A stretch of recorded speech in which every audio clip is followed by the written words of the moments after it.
한 장로님이 저한테 자랑을 하셨어요. 자신은 이게 딱 제사 음식인지 아닌지를 보면 안다는 거예요. 어릴 때 한번 제사 음식을 먹고 머리가 너무 아파가지고 떼굴떼굴 군 적이 있었는데, 그 이후로는 딱 음식을 보면 이게 제사상에 올려진 음식인지 아닌지를 자신은 딱 보면 한눈에 안다는 거예요. 그래서 그 이후로는 제사 음식을 먹은 적이 없다는 겁니다. 그러면서 제사 음식 먹으면 절대 안 된다고 저한테 거듭거듭 당부를 하셨어요. 이 장로님이 과거에 어떤 특별한 경험을 하셨고, 그때 그 경험을 토대로 스스로 어떤 확신을 하게 되신 거죠. 근데 제사 음식을 먹으면 안 될까요? 새로 이사 온 사람이 고사떡을 들고 찾아왔어요. 새로 이사 왔다고, 잘 부탁한다고. 그럼 그 떡을 돌려보내는 것이 옳을까요? 아니면 그 떡을 받아서 집안에 있는 또는 사무실에 있는 다른 사람들과 나눠 먹는 게 옳을까요? 집에 먹을 것이 없어요. 근데 갑자기 옆집 사람이 찾아와서는 어제 자기네 제사 지냈다고 음식 나눠 먹자고 음식을 들고 왔어요. 그럼 어떻게 하는 게 옳은 건가요? 제가 예전에 이와 관련된 설교를 한 적이 있습니다. 제사 음식 먹어도 된다? 먹으면 안 된다? 이게 그렇게 단순하지가 않아요. 그래서 바울도 고린도전서 10장에 보시면 다양한 경우를 예를 들어가면서 설명을 합니다. 그리고 바울이 결론을 내는 것이 제사 음식을 먹으면 된다 안 된다가 아니라, 고린도전서 10장 31절 보시면 그러므로 여러분은 먹든지 마시든지 무슨 일을 하든지 모든 것을 하나님의 영광을 위해서 하십시오. 이게 결론이에요. 어떤 경험을 통해서, 어떤 신앙 체험을 통해서 신앙이 견고해지는 것은 좋은 거죠. 하지만 자신의 신앙 경험이나 신념이 굳어져 가지고 하나님의 말씀과 서로 부딪힐 때는 어떻게 하는 것이 옳을까요? 한 목사님이 모든 음식은 하나님께서 우리에게 주시는 귀한 것이다, 이렇게 설교를 했어요. 예배를 마치고 나가시면서 한 집사님이 목사님한테 인사하는 거예요. 자신은 지금까지 음식 버리면 벌 받는다 생각해가지고 먹기 싫어도 억지로 꾸역꾸역 먹었는데, 이제부터는 음식 남으면 그냥 버리겠다고 그러는 거예요. 또 다른 집사님은 자신이 지금껏 밥을 먹다가 입맛이 없으면 그냥 남기고 버려왔는데, 오늘 설교를 들어보니까 음식이 하나님이 나한테 주신 귀한 거라는 것을 내가 이제 알았으니까 이제부터는 감사하는 마음으로 다 먹겠다는 거예요. 설교를 듣고 한 분은 이제 자유롭게 자유한 마음으로 음식을 이제 버리겠다고 그러고, 또 한 분은 이제 하나님이 주신 귀한 음식을 내가 버리지 않겠다고 그러고. 누가 맞는 거예요? 저는 둘 다 맞다고 봅니다. 같은 말씀을 듣고서 그 적용은 개인마다 다를 수가 있는 거예요.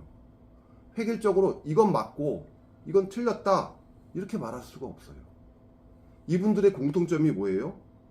지금까지 그들이 믿고 행동해왔던 신념이 있었는데, 하나님의 말씀을 듣고서 그 신념을 버리고 행동을 고쳤다는 점이에요. 그래서 저는 이분들이 서로 다른 행동을 하지만, 서로 다른 적용을 하고 있지만, 하나님 말씀에 대해서 바람직한 반응을 보이고 있다고 저는 생각을 합니다. 이렇게 내 안에 오랜 경험을 통해서 굳어진 신념을 버린다는 게 그렇게 쉬운 문제가 아닙니다. 간단한 문제가 아니에요. 오늘 예레미야서 애가를 통해서 이스라엘의 실패를 살펴보려고 합니다. 그들이 어떤 점에서 실패를 했고, 그들의 실패가 오늘 우리에게 어떤 교훈을 주는지를 설교를 통해서 살펴보고자 합니다. 지난주에 제가 다윗이 다스릴 때에 전염병 재앙이 있었다고 말씀을 드렸죠. 네, 전염병이 온 이스라엘에 막 들끓고 있었는데 오직 한 곳만 안전했어요. 그곳이 어디였지요? 다윗성이라고도 불리는 예루살렘 성은요, 전염병 피해를 전혀 입지 않았어요. 천사가 심판을 하려고 점점 예루살렘 성을 향해서 다가오고 있는데, 예루살렘 성전 터 앞에서 극적으로 멈추었고 그 자리에 나중에 성전이 세워집니다. 다윗을 비롯해서 다윗의 가족들 그리고 예루살렘 성 사람들이 모두들 다가오는 전염병에 의해서 공포에 휩싸여 있었는데 예루살렘 성전터에서 제사를 지내자 전염병이 이스라엘에서 말끔히 사라지는 그런 놀라운 경험을 했어요. 다윗의 아들이었던 솔로몬도 그 경험을 같이 한 거예요. 그 체험이 그에게 생생하게 살아 있었고요. 솔로몬 왕이 된 이후에 본격적으로 그 성전터에 성전을 세우기 시작합니다. 솔로몬은요, 성전 건축의 진심이었습니다. 재료를 아끼지 않고요.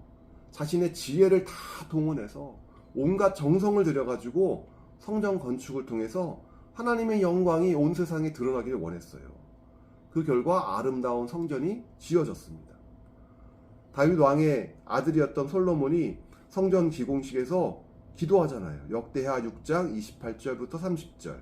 이 땅에 기근이 들거나 역병이 돌거나 곡식이 시들거나 깐부기가 나거나 메뚜기 떼나 누리 떼가 곡식을 갉아먹거나 또는 적들이 이 땅으로 쳐들어와서 성읍들 가운데 어느 하나를 에워싸거나 온갖 재앙이 내리거나 온갖 전염병이 번질 때에 주님의 백성 이스라엘 가운데 어느 한 사람이나 혹은 주님의 백성 전체가 저마다 재앙과 고통을 깨닫고 이 성전을 바라보며 두 팔을 펴고 간절히 기도하거든 주님께서는 주님께서 계시는 곳 하늘에서 들으시고 그들을 용서하여 주십시오. 주님께서는 각 사람의 마음을 아시니 주님께서 각 사람에게 그 행위대로 갚아주십시오. 주님만이 사람의 마음을 아십니다. 온갖 재앙이 몰려올 때 전염병, 전쟁, 기근 이 성전에서 하나님께 기도하면 하나님께서 재앙을 물리쳐 주실 것이다. 이게 솔로몬이 체험한 바거든요. 솔로몬이 체험했던 그 신앙이 잘 드러난 기도라고 저는 생각합니다. 기도에서 솔로몬의 진심이 저는 느껴집니다. 체험적인 신앙이 나쁜 건가요? 그렇진 않죠. 내가 과거에 문제가 있을 때 내가 그때 새벽 기도를 통해서 은혜를 받고 내가 용기를 얻고 내가 힘을 내어서 아이디어를 내고 문제를 해결했다면 내가 다음에 또 문제를 만나면 나는 또 어떻게 행동할까요? 또 새벽 기도를 하겠죠. 새벽 기도를 통해서 다시 또 문제 해결을 하기를 원하겠죠.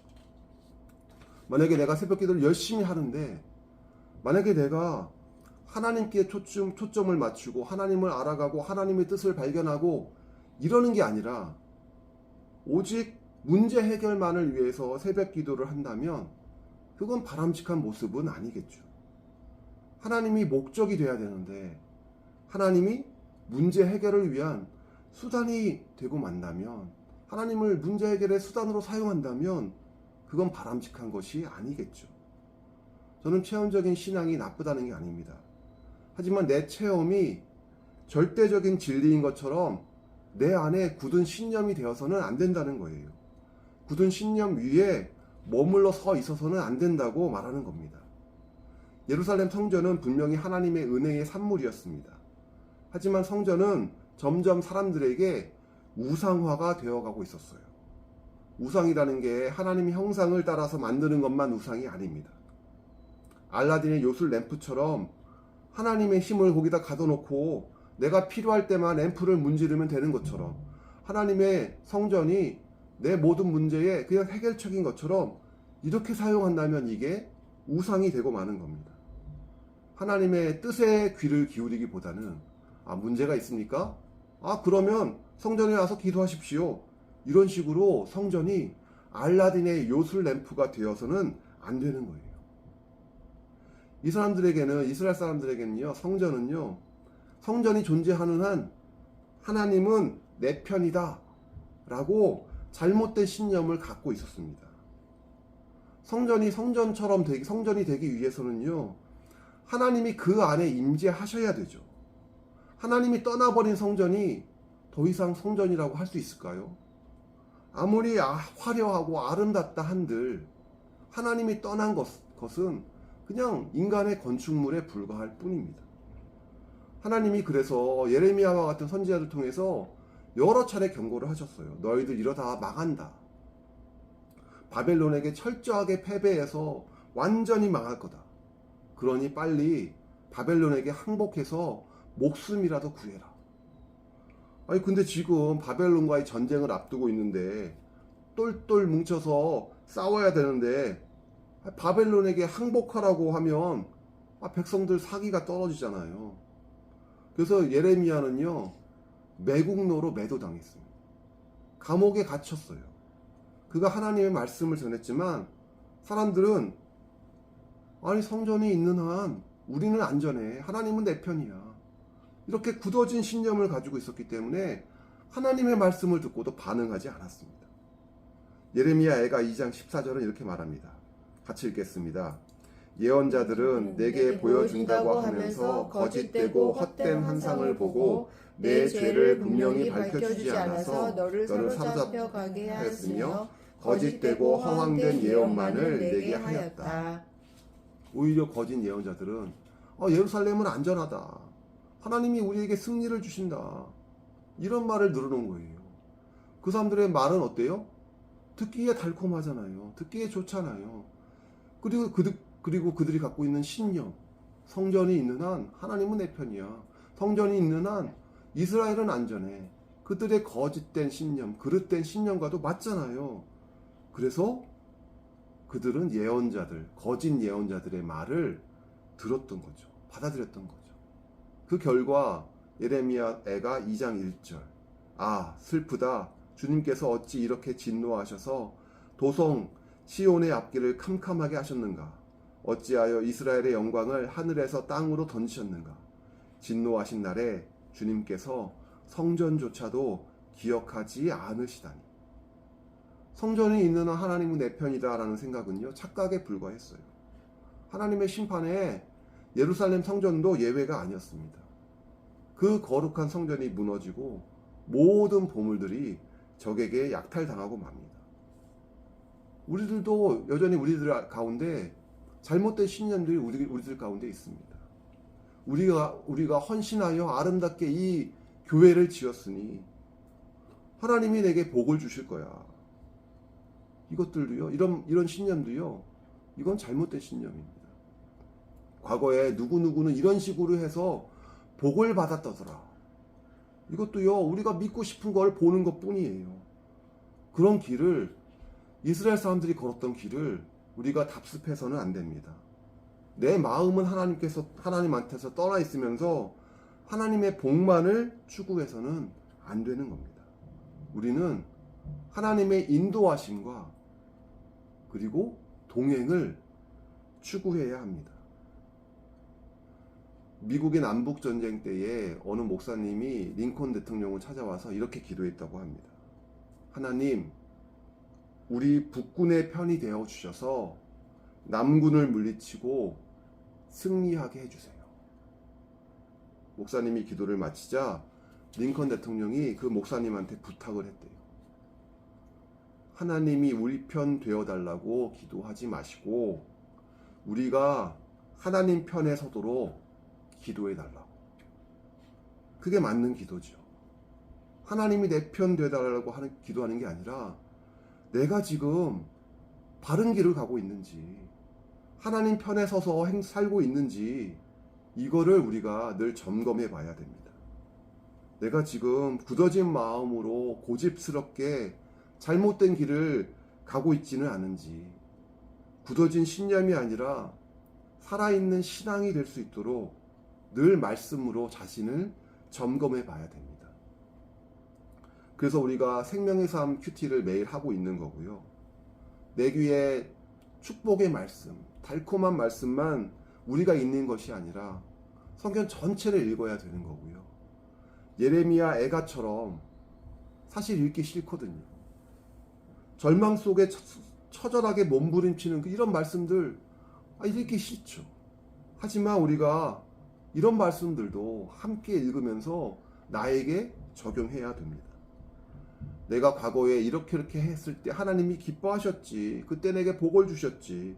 이런 식으로 과거에 안주하지 마시고 오늘 나를 향한 하나님의 뜻이 무엇일까? 내가 하나님 편에 서려고 애를 쓰면서 사는 것이 필요합니다. 하나님이 원하시는 것은 굳어진 신념이 아니라 부드러운 마음이에요. 하나님 말씀에 네, 아멘으로 순종하는 부드러운 마음을 하나님은 우리에게 원하십니다. 그래서 에스겔서 36장 26절에 이렇게 말합니다. 너희에게 새로운 마음을 주고 너희 속에 새로운 영을 넣어주며 너희 몸에서 돌같이 굳은 마음을 없애고 살갗처럼 부드러운 마음을 주며.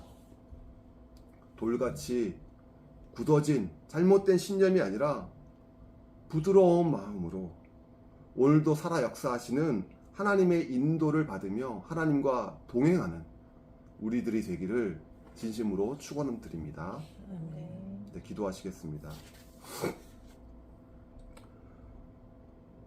이스라엘의 실패에 가슴 아파하며 처절한 마음으로 울부짖어 기도하는 예레미야 애가를 읽으면서 우리들은 어떠한지, 나는 어떠한지 자신을 살펴보게 됩니다. 나도 그들처럼 굳어진 마음으로 하나님의 말씀을 대하고 있지는 않은지, 아니면 부드러운 마음으로 유순한 태도로 하나님 말씀에 반응하며 살고 있는지 스스로를 돌아봅니다. 에스겔 선지자를 통해서 말씀하신 바가 우리들에게 이루어지기를 소원합니다. 우리에게 새로운 마음을 주고 우리 속에 새로운 영을 불어넣어 주며 우리 몸에서 돌같은 마음을 없애고 살같이 부드러운 마음을 주시옵소서. 감사드리며 예수님의 이름으로 기도했습니다. 아멘. 아멘.